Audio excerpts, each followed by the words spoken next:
दोस्तों, देवभूमि उत्तराखंड के रुद्रप्रयाग जिले के केदारखंड में स्थित केदारनाथ जी का मंदिर महादेव को समर्पित एक प्रसिद्ध मंदिर है।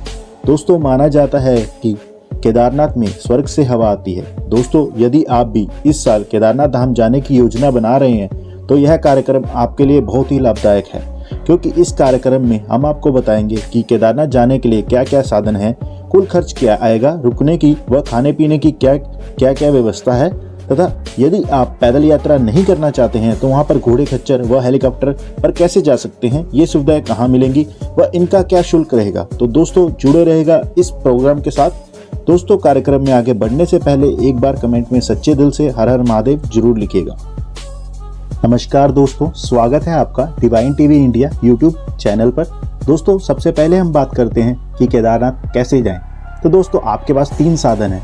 या तो आप बस से आ सकते हैं, या फ्लाइट से आ सकते हैं, या फिर आ सकते हैं आप ट्रेन से।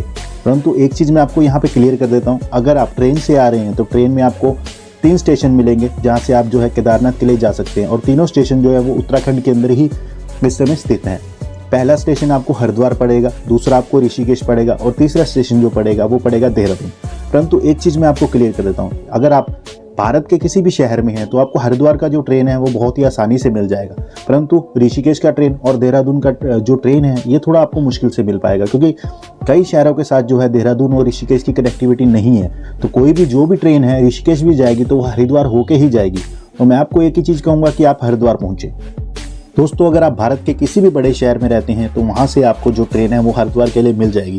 परंतु अगर आपको नहीं मिलती है तो आप सबसे पहले जो है न्यू दिल्ली रेलवे स्टेशन पहुँचिए, वहाँ से आपको जो है हरिद्वार के लिए अलग से एक ट्रेन मिल जाएगी, इसमें कोई परेशानी नहीं होगी। दोस्तों, दूसरा मोड ऑफ ट्रैवल है वो है बस। आपको सर्च करना पड़ेगा कि आपके शहर से जो बस है वो हरिद्वार या ऋषिकेश जाती है या नहीं। अगर नहीं जाती है तो आप रेड बस पर सर्च कर लीजिए, वहाँ से आपको कोई ना कोई विकल्प जरूर मिल जाएगा। दोस्तों, यदि आपको अपने शहर से कोई रेड बस का भी कोई विकल्प नहीं मिल रहा है तो अब मैं आपको क्लियर एक चीज़ कर देता हूँ यहाँ पर। तो आप मेरी एक सलाह मानिए, आप सीधा जो है न्यू दिल्ली बस स्टैंड का जो है टिकट वो ले लीजिए। वहाँ से आपको जो है न्यू दिल्ली बस स्टैंड से दोस्तों हर आधे घंटे के बाद जो है हरिद्वार के लिए बसेस जाती हैं। ठीक है दोस्तों। और तीसरा जो हमारा मोड ऑफ ट्रैवल है वो है बाई फ्लाइट। दोस्तों देखिए, उत्तराखंड के अंदर जो इंटरनेशनल जिसे हम बोलते हैं, जो हवाई अड्डा जिसे हम बोलते हैं, हवाई अड्डा सिर्फ देहरादून में स्थित है। तो आप भारत के किसी भी बड़े शहर में रहते हैं तो वहाँ से आपको जो है देहरादून के लिए फ़्लाइट बुक करनी है। अगर आपको डायरेक्ट आपके शहर से देहरादून के लिए फ़्लाइट बुक नहीं होती है तो आप एक काम कीजिए, आप न्यू दिल्ली के लिए फ़्लाइट जो है वो बुक कर लीजिए। न्यू दिल्ली से आपको देहरादून के लिए जो फ़्लाइट है वो बड़ी आसानी से मिल जाएगी। आप टाइमिंग वगैरह आप जहाँ से बुक करेंगे, चाहे आप पेटीएम से करते हैं, चाहे आप किसी भी साइट से करते हैं, इंडिगो से करते हैं, जिस मर्जी से करते हैं, तो वहाँ से आप जो है अपनी देहरादून की फ़्लाइट जो है वो बुक कर लीजिए। नहीं मिलती है तो न्यू दिल्ली की कीजिए, न्यू दिल्ली से फिर आप देहरादून ट्रैवल कर सकते हैं। दोस्तों, अब बात आ गई है कि आप हरिद्वार पहुंच चुके हैं या देहरादून पहुंच चुके हैं। तो दोस्तों देखिए, सबसे पहले मैं आपको एक चीज़ मैं यहाँ क्लियर करता हूँ। दोस्तों, यदि आप देहरादून पहुंच चुके हैं, देहरादून आप फ्लाइट से पहुंचे तो आपको दोस्तों कोई परेशानी नहीं है। ये भी मैं आपको बता देता हूँ, आपको देहरादून बस स्टैंड से ही जो है टिकट्स मिल जाएंगे। आपको रास्ते के लिए रुद्रप्रयाग के लिए भी बसेस मिल जाएंगी, या फिर सीधा अगर आप वहाँ से सर्च भी करेंगे तो आपको बसेस जो है वो सोनप्रयाग के लिए भी मिल जाएंगी।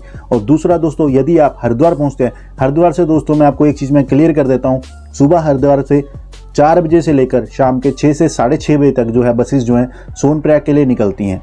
और दोस्तों ऋषिकेश में तो आपको मैं एक चीज़ क्लियर कर देता हूँ, ऋषिकेश में दोस्तों अगर आप एक बार ऋषिकेश बस स्टैंड पे पहुँच गए, वहाँ से आपको जो है केदारनाथ जी जाने के लिए जो सोनप्रयाग जाना पड़ता है, सोनप्रयाग तक की बस बिल्कुल आसानी से मिल जाएगी। तो आपको बिल्कुल भी चिंता नहीं करनी है। आप उत्तराखंड के अंदर कहीं भी किसी भी स्टेशन पर अगर उतरे हैं तो कोई चिंता नहीं करनी है, आपको बसेस जो हैं वो हर जगह से अवेलेबल हो जाएंगी। तो दोस्तों अब बात करते हैं जो बस का आपका किराया रहेगा। हरिद्वार से दोस्तों अगर बात करें सोनप्रयाग तक की तो आपको 420 रुपये जो किराया है वो आपको रहेगा।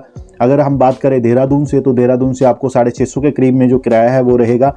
और अगर हम बात करें ऋषिकेश से तो ऋषिकेश से दोस्तों आपको 400 रुपये जो है मात्र किराया आपका सोनप्रयाग तक का रहेगा। यहाँ पर उत्तराखंड पहुँचने के बाद जो आपका मोड ऑफ ट्रैवल है वो आपका बाय टैक्सी भी हो सकता है। ये मैं आपको क्लियर कर देता हूँ।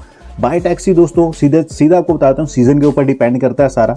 अगर आप चलते सीजन में जैसे मई या जून में अगर आप कोई टैक्सी बुक करते हैं तो उसका जो प्राइस है वो थोड़ा हाई रहेगा। आप मान के चलिए अगर आपको सीधा सोनप्रयाग तक की टैक्सी चाहिए देहरादून से तो आप 15,000 रुपये मिनिमम मान के चलिए कि आपको इतने तो लगेंगे ही। अगर आप हरिद्वार से बुकिंग करेंगे वही आपको 12,000 पड़ेगा। अगर वही आप ऋषिकेश से करेंगे वही आपको 11,500 या 11,000 के करीब में पड़ेगा। ये मैं आपको क्लियर कर देता हूँ।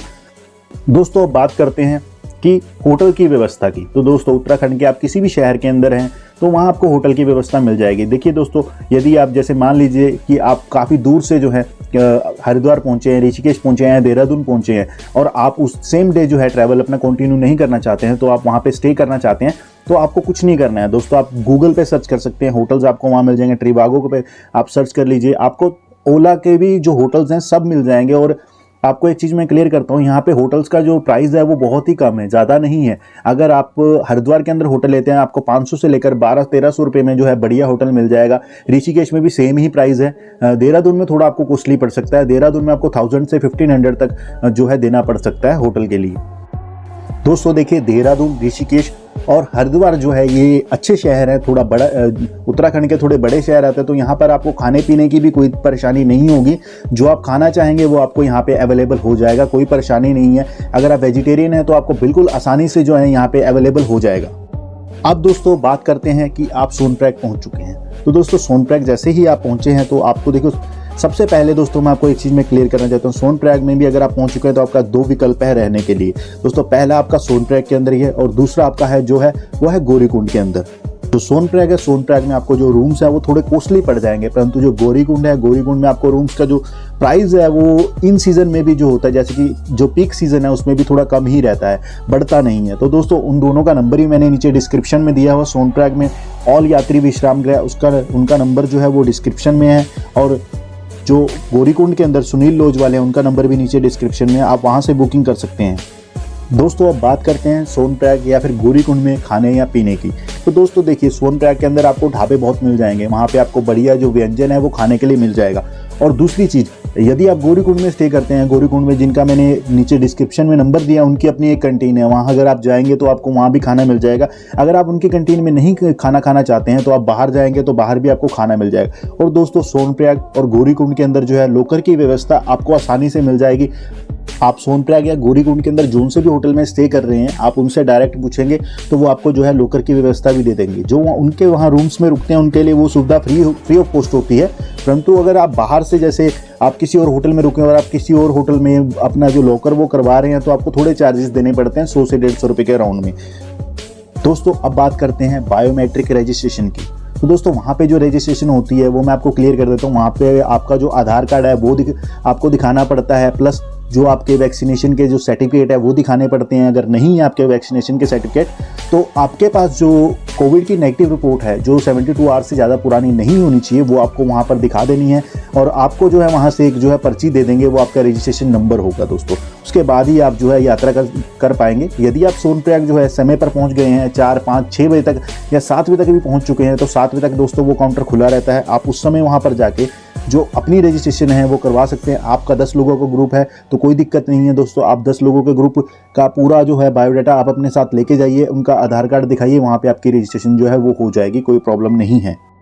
परंतु दोस्तों यदि आप लेट हो गए हैं सोनप्रयाग पहुँचने में, मान लीजिए कि आपको 8 बज गए हैं, 9 बज गए हैं, उससे जो समय है वो थोड़ा और लेट हो गया है रात का, तो कोई प्रॉब्लम नहीं है, कोई परेशानी नहीं है दोस्तों। आप नेक्स्ट डे जो है सुबह 8 बजे वो काउंटर खुल जाता है, आप तब बुकिंग करवा सकते हैं। आप तब जो अपना रजिस्ट्रेशन है वो करवा सकते हैं। वो दोस्तों एकदम फ्री ऑफ कॉस्ट रहता है। वहाँ से आपका आधार कार्ड देखना है उन्होंने और आपका जो वैक्सीनेशन डिटेल्स है वो देखनी है, उसके बाद आपको नंबर दे देंगे। तो दोस्तों आप सीधा जो है अपना ट्रैवल शुरू कर सकते हैं।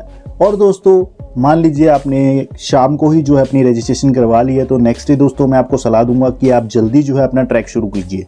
ठीक है दोस्तों, जैसे मान लीजिए कि अगर आप जैसे गौरीकुंड जाना चाहते हैं, सुबह 6 बजे जो गाड़ियां हैं, जो महिंद्रा बोलेरो की जो पिकअप्स होती हैं, वो वहाँ पर सोनप्रयाग से गौरीकुंड जो है वो लेकर जाती हैं। उनका जो मात्र किराया रहता है, किराया दोस्तों उनका 40 रुपये के करीब में बिल्कुल रहता है। पहले लॉकडाउन से पहले, जबकि ये कोरोना काल नहीं है, इससे पहले वहाँ का किराया 20 रुपये था, परंतु अब जो है वो बढ़ा हुआ है। इस साल का दोस्तों किराया जो है वो 40 रुपये ही रहेगा, ये मैं आपको पहले बता देता हूँ। तो दोस्तों आपका 40 रुपये किराया लगेगा और आप सीधा जो है गौरीकुंड पहुँच जाएंगे। गौरीकुंड से दोस्तों आप सीधा जो है अपना ट्रैक शुरू कर सकते हैं। यदि आप पैदल यात्रा करना चाहते हैं तो आप पैदल यात्रा कर सकते हैं। यदि आप पैदल यात्रा नहीं नहीं करना चाहते हैं तो दोस्तों आप घोड़े खच्चर से भी जो है यात्रा ये कर सकते हैं, पालकी भी दोस्तों आप ले सकते हैं। तो दोस्तों बात करते हैं घोड़े खच्चर की। दोस्तों यदि आप अपना जो ट्रैक है वो पोनी सर्विस से करना चाहते हैं तो दोस्तों ये चीज़ मैं आपको क्लियर कर देता हूँ। आपको जो शुल्क पड़ने वाला है वो 2300 से 2500 रुपये के बीच में पड़ने वाला है, अगर आप बात करें गौरीकुंड से केदारनाथ जाने की। परंतु दोस्तों यदि आप बार्गेनिंग करना जानते हैं तो वही आपको 1500 से 1800 के बीच में जो है यही शुल्क पड़ जाएगा। ये मैं आपको क्लियर कर देता हूँ। वहाँ पे बार्गेनिंग भी होती है। कई भगत जो जाते हैं, कई श्रद्धालु जो जाते हैं वो बार्गेनिंग नहीं करते हैं, वो सीधा बात करते हैं और आगे जो है एक फिक्स रेट में जो है पैसा दे देते हैं, उसके बाद वो ट्रैवल करते हैं। परंतु यदि आप बार्गेनिंग करेंगे तो वहाँ पर आपको जो है रेट भी थोड़ा डाउन हो जाएगा। दोस्तों इसमें कोई वो नहीं है, बड़ी बात नहीं है, रेट आप कम करवा सकते हैं बार्गेनिंग करके। और ये जो घोड़े खच्चर वाली सर्विस है ये मैं आपको क्लियर कर देता हूँ। जैसे ही आप गौरीकुंड के अंदर दाखिल होंगे, जैसे ही एंट्री करेंगे गौरीकुंड के अंदर, थोड़ा सा आप आगे जाएंगे तो आपको घोड़े खच्चर वाले दिखने शुरू हो जाएंगे। वहीं से आप उनसे बात कीजिए, उनसे सेटिंग कीजिए, उनसे अपना जो है बार्गेनिंग कीजिए, रेट का उनसे रेट पता कीजिए, फिर उनसे बार्गेनिंग कीजिए।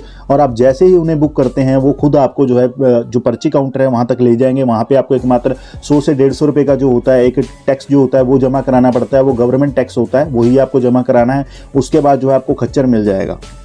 ये जानकारी दोस्तों यदि आप घोड़ा खच्चर से ट्रैक करना चाहते हैं तो उसके लिए है। दोस्तों अब बात करते हैं यदि आप हेलीकॉप्टर के माध्यम से केदारनाथ जी की यात्रा करना चाहते हैं तो उसके लिए। दोस्तों आप हरिद्वार से जब चलेंगे तो वहीं से आपको जो है फाटा तक का जो है बस लेना है, या फाटा नहीं, अगर आपको फाटा तक का नहीं पता लग रहा है तो आप गुप्त काशी तक का बस जो है वो ले सकते हैं। गुप्त काशी से फाटा मात्र जो है 6 से 7 किलोमीटर दूर है, कोई ज़्यादा दूर नहीं है। जो फाटा है दोस्तों, फाटा सोनप्रयाग से 12 किलोमीटर पहले पड़ता है। वहीं से जो है आप ऑफलाइन में जाकर भी जो है अपनी हेली सर्विस की जो टिकट्स हैं वो बुक कर सकते हैं। अगर आप ऑफलाइन में टिकट नहीं बुक करना चाहते हैं, आप ऑनलाइन घर बैठे ही बुक करना चाहते हैं तो नीचे डिस्क्रिप्शन में जो है मैंने एक साइट जो है उसका लिंक मैंने डाल दिया है, वहाँ से आप बुकिंग कर सकते हैं। अगर साल 2022 में जा रहे हैं तो वहाँ से बुकिंग कीजिए और सीधा फाटा जाएंगे। फाटा में वो आपको जो है एड्रेस बता देंगे। पवन हंस जो कंपनी है उनका वहाँ पे फाटा में ऑफिस है, वहाँ से आप डायरेक्ट जाके भी जो ऑफलाइन में भी बुक कर सकते हैं और ऑनलाइन में भी दोस्तों आप बुक कर सकते हैं, कोई परेशानी नहीं होगी। इसका जो आपका राउंड जर्नी का जो आपका पैसा रहेगा वो मैं आपको क्लियर कर देता हूँ। 4720 रुपये वो आपका रहेगा राउंड जर्नी का, फाटा से फाटा तक का। यदि आप वन वे जाना चाहते हैं तो उसके लिए भी मैं आपको क्लियर कर देता हूँ दोस्तों। वन वे आपको 2700 रुपये का पड़ेगा, जो कि आपका फाटा से केदारनाथ तक का पड़ेगा। और केदारनाथ से दोबारा अगर आप आना चाहेंगे तो आपको 2700 रुपये जो है वो दोबारा देने पड़ेंगे। दोस्तों फिर भी यदि आपको कोई परेशानी आ रही है हेली सर्विस का टिकट बुक करने में, या फिर कोई भी परेशानी आ रही है हेली सर्विस के रिगार्डिंग, तो आप इस वीडियो के नीचे कमेंट कीजिए, आपका जो प्रश्न है उसका उत्तर जरूर दिया जाएगा। दोस्तों हेली सर्विस के माध्यम से आप फाटा से केदारनाथ जो है वो मात्र 15 मिनट में पहुंच जाएंगे। और वापसी का भी अगर आप सफ़र करेंगे तो वापसी भी आपको 15 से 20 मिनट ही लगेगा, इससे ज़्यादा समय नहीं लगता है दोस्तों। अब बात करते हैं दोस्तों ट्रैक की। तो दोस्तों यदि आप पैदल ट्रैक कर रहे हैं और आप पहले भी कई ट्रैक जो है वो कर चुके हैं तो आपको ज़्यादा समय नहीं लगेगा। आप मान के चलिए आप 7 से 8 घंटे में जो है वो केदारनाथ आराम से पहुंच जाएंगे। परंतु यदि आप ट्रैक नहीं करते हैं, आपको आदत नहीं है, तो दोस्तों मैं तो आपको सलाह यही दूंगा कि आप जो है आप आधे रास्ते तक, मतलब कि रामबाड़ा तक जो है आप पैदल जाए, उसके बाद जो है आप खच्चर वगैरह कर लें। वहाँ से आपको खच्चर का प्राइस भी जो है वो कम पड़ेगा, 1200 से 1100 रुपये वहाँ से आपको प्राइस पड़ेगा। क्योंकि दोस्तों रामबाड़ा तक जो ट्रैक है वो थोड़ा सिंपल है, परंतु 10 किलोमीटर जैसे ही आप पार करते हैं रामबाड़ा के बाद, जैसे ही आप जब पहुंचते हैं उसके बाद दोस्तों ट्रैक थोड़ा हार्ड हो जाता है। तो आप कोशिश कर सकते हैं, अगर आप पैदल ट्रैक करना चाहते हैं तो आप पैदल भी ट्रैक कर सकते हैं। बस आप ये मान के चलिएगा कि आपको 10 घंटे तो लगेंगे ही केदारनाथ तक जाने के लिए। नीचे से गौरीकुंड से केदारनाथ जाने के आपको 10 घंटे टोटल लगने ही वाले हैं अगर आप पैदल ट्रैक करते हैं। वहीं अगर हम बात करें घोड़े खच्चर की, तो घोड़े खच्चर वाले जो है वो आपको 4 घंटे 10 या 4 घंटे 20 मिनट में जो है पूरा आपको केदारनाथ से 1.5 किलोमीटर पहले जो घोड़े का स्टैंड होता है वहाँ तक छोड़ देंगे। वहाँ से आगे दोस्तों आपको ज़्यादा समय नहीं लगेगा, आधे घंटे में आप केदारनाथ मंदिर पहुँच जाएंगे। अब दोस्तों बात करते हैं रास्ते में खाने पीने की। तो दोस्तों रास्ते में आपको खाने पीने के लिए छोटी सी जो जिसे हम कहते हैं हट टाइप का, वो दोस्तों आपको मिल जाएगी। कनोपियाँ रास्ते में ही आपको मिल जाएंगी, जहाँ पे आपको नींबू पानी, शरबत, ये सब कुछ मिलने वाला है। चाय आपको मिलने वाली है, काली चाय भी वहाँ आपको मिलेगी। रास्ते के लिए आपको ठंडा, माजा, ये सब कुछ मिलेगा। आपको चिप्स वगैरह हर चीज़ की दोस्तों वहाँ पे व्यवस्था है। परोंठे आपको मिलेंगे वहाँ पर, और साथ ही साथ दोस्तों मैगी भी आपको, जो आपको पता है अगर आप हिमालय रीजन में गए हैं तो वहाँ पे मैगी जो है बहुत ही पसंदीदा खाना होता है, तो आपको मैगी भी दोस्तों यहाँ पर मिलने वाली है। दोस्तों जो केदारनाथ जी का रास्ता है वो बहुत ही सुंदर वादियों से घिरा हुआ है दोस्तों। आपको पता भी नहीं लगेगा कि किस समय जो आप है केदारनाथ जी के अंदर एंटर कर चुके हैं दोस्तों। जैसे ही आप केदारनाथ के अंदर एंटर करेंगे, अब बात करते हैं दोस्तों केदारनाथ के अंदर रूम्स की। दोस्तों रूम अगर आप लेना चाहते हैं, मान लीजिए अगर आप मंदिर के बिल्कुल साथ में रूम लेना चाहते हैं, तो दोस्तों उसके लिए भी मैं आपको बता देता हूं। दोस्तों मैंने भी साल 2021 में, आपको पता ही है, मैंने 2 बार जो है केदारनाथ जी की यात्रा की थी। तो दोस्तों मैं क्लियर करता हूं आपको, अगर आप मंदिर के बिल्कुल साथ में रूम लेना चाहते हैं, मतलब कि मंदिर से आप मान के चलिए 10 से 12 मीटर दूर अगर आप रूम लेना चाहते हैं, बिल्कुल खिड़की खोलेंगे सामने बाबा के दर्शन होंगे, तो उनका नंबर नीचे डिस्क्रिप्शन बॉक्स में है, वहाँ से आप जाइए और वहाँ से उन्हें कॉल कीजिए। आपने जो सी डेट को जाना है आप बुकिंग करवा सकते हैं। आप ऑनलाइन पेमेंट भी उनसे पूछ लीजिएगा कैसे लेंगे वो, और वैसे आप बुकिंग करवा लीजिए। दोस्तों यदि आपको वो रूम नहीं मिल पा रहा है, फिर भी दोस्तों मैं आपको एक चीज़ और मैं क्लियर कर देता हूँ, नीचे दोस्तों डिस्क्रिप्शन के अंदर और भी जो है बहल आश्रम भी दोस्तों वहाँ पर पड़ता है, और भी दोस्तों भोपाल आश्रम है वहाँ पर दोस्तों, आप काफ़ी आश्रम है, उन सबके नंबर जो है नीचे दोस्तों मैंने डिस्क्रिप्शन बॉक्स के अंदर दे रखे हैं। आप वहाँ से जाकर दोस्तों आप अपना जो है रूम बुक कर सकते हैं। अगर फिर भी दोस्तों आप ऑनलाइन नहीं करना चाहते हैं, वहाँ बाय हैंड जाकर करना चाहते हैं, तो वो भी दोस्तों हो जाएगा, कोई आपको जो है परेशानी नहीं आएगी, कोई दिक्कत आपको नहीं दोस्तों वहाँ पर सामने करनी पड़ेगी। दोस्तों केदारनाथ जी के अंदर यदि आप रूम लेते हैं, तो मैं एक आपको क्लियर कर देता हूं दोस्तों, जिसे हम कहते हैं पीक सीज़न दोस्तों मई, जून और अपना अक्टूबर या नवंबर का होता है। तो इस समय जो होटल्स के जो रेट होते हैं दोस्तों, देखिए अगर आप डबल बेड का लेते हैं तो वही आपको 1200 से 1500 के अराउंड में पड़ेगा, परंतु यदि आप 5 बेड का रूम लेते हैं तो वही आपको दोस्तों जो प्राइस पड़ेगा 3500 से 4000 तक का, 3500 टू 4000 तक का दोस्तों पड़ने वाला है। पिछले साल दोस्तों ऐसा हुआ कि यात्रा थोड़ा लेट खुला था, उसी वजह से जो प्राइसेस थे वो काफ़ी हाई हो गए थे। लोगों ने 5000 से 7000 के बीच में भी दोस्तों जो है केदारनाथ जी के अंदर जो है कमरा लिया था। दोस्तों ये वाली बात मैं आपको तभी बता पा रहा हूँ क्योंकि दोस्तों पिछले साल भी मुझे याद है दोस्तों, जब मैं पहली बार गया था तो मैंने 4000 रुपये में कमरा लिया था, और वो कमरा जो था वो था 7 पर्सन के लिए। और दूसरी बार जब मैं गया था तो हमने लिया था 7 पर्सन के लिए 5500 रुपये में दोस्तों कमरा। तो दोस्तों पिछले साल प्राइजेस बहुत हाई थे, परंतु इस साल जो है, इस साल प्राइस हाई नहीं होने वाले हैं, ये मैं आपको क्लियर कर देता हूँ। यदि आप पीक सीजन के अलावा जाते हैं तो वही आपको रूम 500 से 700, हद से हद आप 800 या 900 रुपये में जो है बढ़िया वहाँ पर रूम जो है केदारनाथ जी के अंदर ले सकते हैं। दोस्तों अब बात करते हैं केदारनाथ में खाने पीने की। तो दोस्तों ये चीज़ मैं आपको क्लियर कर देता हूँ, वहाँ पर जो है दोस्तों जो व्यंजन तैयार होता है वो बिना प्याज और बिना लहसुन टमाटर के होता है। ये मैं आपको पहले मैं क्लियर कर देता हूँ। आप केदारनाथ जी के अंदर कहीं भी खाना खाएं तो वहाँ बिना प्याज लहसुन टमाटर के ही कि जो खाना है वो बनता है। वहाँ पर दोस्तों आपको ढाबे मिल जाएंगे। अगर आप वहाँ थाली खाना चाहेंगे तो दोस्तों 120 रुपये से 150 रुपये के बीच में, दोस्तों 120 टू 150 रुपीज़ के बीच में जो आपको पेट भर के जो है खाने के लिए थाली मिल जाएगी। दोस्तों आपको कोई दिक्कत नहीं है, कोई परेशानी नहीं होगी। दोस्तों वहाँ पर आपको दोस्तों बहुत सारे ढाबे मिलेंगे, कोई दिक्कत नहीं आएगी।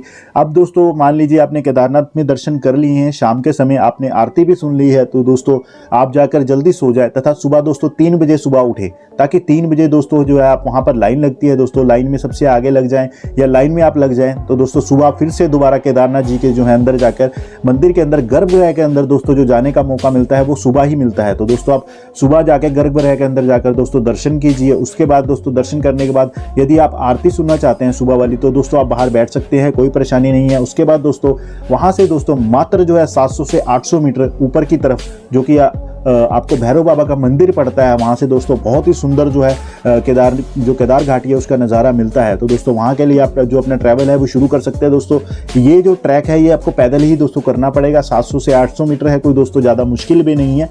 आप शुरू करेंगे तो दोस्तों आपको मैं क्लियर कर देता हूँ, आप दोस्तों 1 से 1.5 घंटे के अंदर ही जो है पूरा जो भैरव बाबा जी का ट्रैक है वो आप करके वापसी भी दोस्तों आ जाएंगे।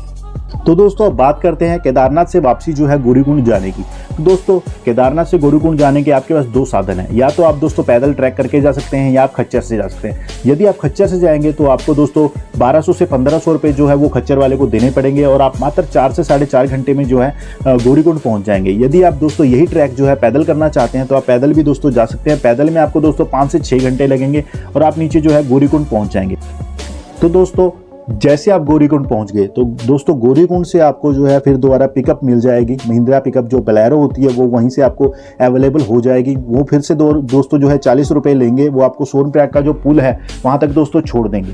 तो दोस्तों पुल से उतरने के बाद जैसे ही आप पुल पार करेंगे आपके राइट हैंड पे ही दोस्तों सफ़ेद रंग की जो बसेस खड़ी होंगी, वहाँ पे दोस्तों आप देख लीजिएगा, आप जहाँ भी जाना चाहते हैं, मान लीजिए आपने ऋषिकेश तक जाना है तो वहाँ पे दोस्तों देख लीजिए, पूछ लीजिएगा उनसे कि ऋषिकेश बस जाएगी, क्योंकि दोस्तों वहीं से जो आपको है ऋषिकेश के लिए, हरिद्वार के लिए जो बसेस हैं वहीं से अवेलेबल हो जाएंगी। और दोस्तों यह जो आपका बस का सफ़र रहेगा, ये बस का सफ़र आप मान के चलिए 7 से 8 घंटे में जो आप हैं वो आप हरिद्वार या ऋषिकेश दोस्तों आसानी से पहुंच जाएंगे।